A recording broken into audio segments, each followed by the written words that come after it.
Doctor, இப்ப நிறைய பேர் ஃபேஸ் பண்ற ப்ராப்ளம் என்னன்னா, கழுத்து வந்து தேய்மானம் ஆயிடுது, மூட்டு வந்து தேய்மானம் ஆயிடுது, அதுக்கு ஏதாவது ஒரு நல்ல டயட் சொல்லுங்க அப்படின்னு சொல்லி கேட்டிருக்காங்க மேம். ஓகே, பார்த்தோம்னா இன்னைக்கு வந்து வயசானவங்களுக்கு தான் கழுத்தெலும்பு தேய்மானம், மூட்டு தேய்மானம்லாம் வரும். இன்னைக்கு சின்ன பிள்ளைங்களுக்கே வருது. காரணம் என்னன்னா, நம்ம சரியான டயட் ஃபாலோ பண்ணாதுதான். நீங்க என்ன பண்ணுங்க, சின்ன குழந்தைங்கனாலும் சரி, பெரியவங்கனாலும் சரி, ஒரு கைப்பிடி உளுந்து, வெள்ளை உளுந்தா இருந்தாலும் சரி, தோல் உளுந்தா இருந்தாலும் சரி, அதை எடுத்து தண்ணியில ஊற வச்சிருங்க. அது கூட ஒரு 5 பாதாம் சேர்த்து ஊற வச்சிருங்க. பாதாம் மட்டும் தோல் நீக்கிட்டு இது ரெண்டுத்தையும் நல்லா மிக்சியில போட்டு இல்ல கிரைண்டர்ல போட்டு அரைச்சிட்டு இதை தினமும் கஞ்சி வச்சு நாட்டு சர்க்கரை சேர்த்துக்கோங்க.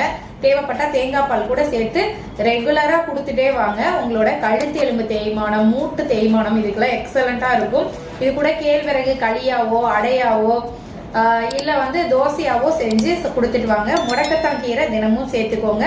உங்க வலி காணாம போகும். இதை ரெகுலரா செஞ்சுட்டு வாங்க. நீங்க நேசிக்கிற உறவுகளுக்கும் இந்த வீடியோ